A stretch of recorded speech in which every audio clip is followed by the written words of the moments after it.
اپنی سب سے بڑی تو جان کی قربانی ہے نا، میں اس کے لیے تیار ہوں، لیکن میں کبھی کسی صورت ان کی غلامی قبول نہیں کروں گا۔ اس لیے میں آج آپ سب کو کہنا چاہتا ہوں، مشکل وقت ہے، آزادی کے لیے قربانیاں دینی پڑتی ہیں، ہم سب، میں تیار ہوں قربانی کے لیے، میں اپنی سب سے بڑی تو جان کی قربانی ہے نا، میں اس کے لیے تیار ہوں، لیکن میں کبھی کسی صورت ان کی غلامی قبول نہیں کروں گا۔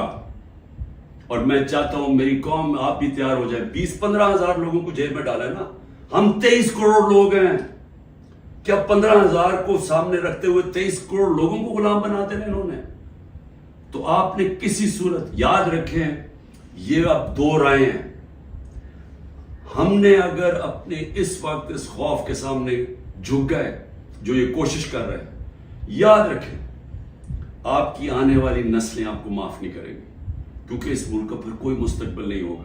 جس طرح آج لوگ چھوڑ کے جا رہے ہیں ملک، نا امید ہو کے پروفیشنل جا رہے ہیں، اس طرح جو یہاں رہ جائیں گے وہ ہمیشہ یاد رکھیں کہ ہمارے جو بڑے تھے، اور میرے بھی، ہم جب بڑے ہو رہے تھے وہ بھی کبھی کھڑے نہیں ہوئے اس غلامی کے خلاف، کیونکہ وہ انگریز کی غلامی کے عادی ہوئے تھے۔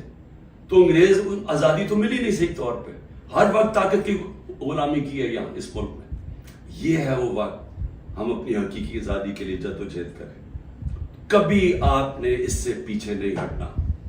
جو بھی سپورٹر، ورکر، جس کا پتہ چلتا ہے تحریک انصاف سے کچھ، اس کو جیل میں ڈال دیتے ہیں۔ لیکن صرف یہی نہیں کیا، ان میں سے کئیوں پہ تشدد کیا، اور تشدد ان لوگوں پہ کیا جتنے وہ تحریک انصاف کے ساتھ کھڑے ہیں اور وہ کہتے ہیں کہ ہم اس کو نہیں چھوڑیں گے، ان کے اوپر اور زیادہ ہر قسم کا ظلم بھی کیا جاتا ہے، تشدد بھی کیا جاتا ہے۔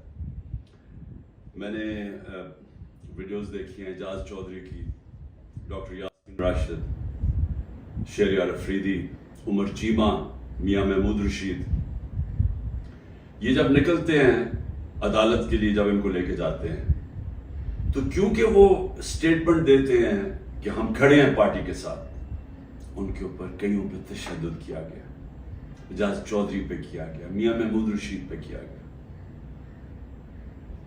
اور پھر ہمارے ساری یا لیڈرشپ جیل میں ہیں اور یا لوگ چھپے ہوئے ہیں، اور خاص طور پہ جو کہ ٹکٹ ہولڈرز ہیں۔ اب یہ ٹکٹ ہولڈرز کے پیچھے پڑے ہوئے ہیں کہ کسی طرح ان کو پی ٹی آئی سے دور کریں، اور کئی کر چکے ہیں۔ کئیوں نے کہا جی وہی جو ہاتھ کھڑا کر کے، جی ہم تو پاکستانی فوج کے ساتھ ہیں، ہم تو 8-9 مئی کو بڑی اس کی مذمت کرتے ہیں اور ہم پارٹی چھوڑ رہے ہیں، سب کچھ معاف ہو جاتا ہے ان کا۔ ان میں سے ایسے بھی ہیں جو کہ اب لابی کر رہے ہیں کہ لوگوں کو کسی طرح پی ٹی آئی کے ٹکٹ ہولڈرز کو توڑ کے تو کوئی ایک نیا ڈرامہ بن رہا ہے کنگز پارٹی کا، تو اس طرف لے کے جائیں، تو وہ بھی چل رہی ہے گیم۔ لیکن جو لوگ چھپے ہوئے ہیں، جن کو پھر ان کے گھروں پہ اٹیک ہوتا ہے اور گھر توڑے جاتے ہیں، دریشکس پوری فیملی ہے پولیٹیکل، ان کے انہوں نے جو ان کا فارم ہاؤس ہے وہ توڑ دیا، اور ہمارے عمر یوب کے گھر میں گھس گئے، وہ ابھی عاطف خان ہمارے اس کا اسلام آباد میں گھر ہے، وہاں گھس گئے، ادھر ڈھونڈ رہے ہیں، وہ سارے جو چھپے ہوئے ہیں، نوکروں کو لے جاتے ہیں اٹھا کے، اور پھر رشتہ داروں کے پاس پہنچ جاتے ہیں، خواتین کا دھمکی دیتے ہیں کہ ہم آپ کی عورتوں کو اٹھا لیں گے۔ یعنی اس لیول پہ پہنچ چکے ہیں کہ کبھی بھی کوئی تصور نہیں کر سکتا تھا کہ پاکستان کی سیاست میں ہم اتنا گر جائیں گے کہ یہ کہا جائے گا کہ اچھا ہم تمہاری عورتوں کو، تمہاری بچیوں کو، ہم ان کو نہیں چھوڑیں گے۔ یہ اس ایک لیول تک پہنچ چکے ہیں۔ عورتوں کو پکڑ کے انہوں نے جیلوں میں ڈالا۔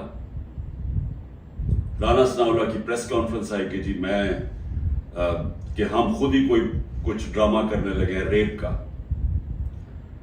یہ ڈرے ہوئے ہیں عورتوں کو نکالتے ہوئے، ان کو پتہ ہے کہ کوئی عورت کسی قسم کے انتشار میں ملوث نہیں تھی، کسی جلانے میں جو ہوا آرسن، جو گھر جلائے گئے ہیں، جو 3-4، ان کو پتہ ہے کوئی عورت اس پہ نہیں تھی، بلکہ ان کو پتہ ہے کہ اکثریت سوائے تھوڑے سے زیادہ 100 ہوں گے، 150 لوگ ہوں گے، ان کو پتہ باقی کوئی پرامن احتجاج کر رہے تھے. اور میں پھر سے بتا دوں, ایک جمہوریت میں آئین ہمیں حق دیتا ہے کہ ہم پرامن احتجاج کہیں بھی کر سکتے ہیں. اگر جس طرح مجھے کمانڈو ایکشن سے اٹھایا گیا فوج نے, تو اس کا ریئیکشن کدھر جانا تھا؟ جدھر ملٹری سمبلز ہیں اس کے باہر ہی احتجاج ہونا تھا نا. انہوں نے اور کدھر جانا تھا؟ اگر پولیس اٹھاتی تو پولیس اسٹیشن جاتے. تو یہ کہنا کہ جیو فینسنگ کے ہمیں پتا چلا آپ اس وقت وہاں تھے اور ادھر سے اٹھا کے ان کو جیلوں میں ڈالا جا رہا ہے, یعنی یہ ایسا عورتوں کو, یعنی ایسا, میں چھوڑے مسلمان معاشرے میں کبھی کسی اور وہ معاشرے جدھر عورتوں کی اتنی عزت نہیں ہوتی وہاں میں نے یہ کبھی نہیں دیکھا. اور ایک خاتون وکیل, اس کو اٹھا لیا 2 دن پہلے صبح کے 3 بجے اس کے گھر جا کے اس کو اٹھا لیا کہ جیو فینس میں آپ زمان پاک میں اس وقت باندھ تھی, پتا چلا کہ آپ اس ایریا میں تھے. یہ کون سا کچھ جرم ہے؟ دیکھیں ابھی بھی مجھے پتا ہے کہ میری سپیریئر جوڈیشری بہت پریشر میں ہے. مجھے پتا ہے کہ ججز کو بھی فون کالز آ رہی ہیں, نامعلوم فون کال کہ ہم یہ کر دیں گے, تمہاری یہ فائل ہے, ہم تمہیں یہ کر دیں گے, تمہارے بچوں کے پہنچ جاتے ہیں. یہ مجھے پتا ہے کہ اس وقت جوڈیشری کے اوپر وہ پریشر ہے جو کبھی پہلے نہیں تھا. اور مجھے یہ بھی پتا ہے کہ سارے ملک کے اداروں کو صرف استعمال کیا جا رہا ہے ایک کام سے, کہ کسی طرح تحریک انصاف کو ختم کیا جائے. ایف آئی اے کا سارے کام ختم ہے. وہ بھول گئے ہیں کہ شہباز شریف نے 16 ارب روپے کا, ایف آئی اے نے اتنا بڑا اوپن اینڈ شٹ اس کا کرپشن کیس پکڑا تھا, مقصود چپراسی والا. ایف آئی اے کو پتا ہے کہ 4 وہ گواہ بھی مر چکے ہیں, سب کو ہارٹ اٹیک ہو گیا. ان کو پتا ہے کہ ان کا ایک بڑا زبردست آفیسر ڈاکٹر رضوان, وہ بھی ہارٹ اٹیک سے مر چکے. لیکن ایف آئی اے کو کوئی اور کام نہیں. تحریک انصاف کے اوپر کیسے کیسز ڈھونڈنے ہیں اور کیسے ان کے لوگوں کے اوپر انتقامی کارروائی کرنی. نیب کا کام اب یہ ہو گیا ہے, جب سے وہ ان کے پچھلے نیب کے چیئرمین جنہوں نے کہا کہ میں یہ غلط کام کرنے کے لیے نہیں تیار ہوں, ریزائن کیا, اور سنا نیب نے اس کو سٹینڈنگ اوویشن دی جب وہ جا رہا تھا. اس کی جگہ جس آدمی کو لے کے آئے ہیں, اس کا بھی کام ہے کہ نیب کو استعمال کرو, کسی طرح تحریک انصاف کو ختم کرو, ان کے اوپر کیسز کرو.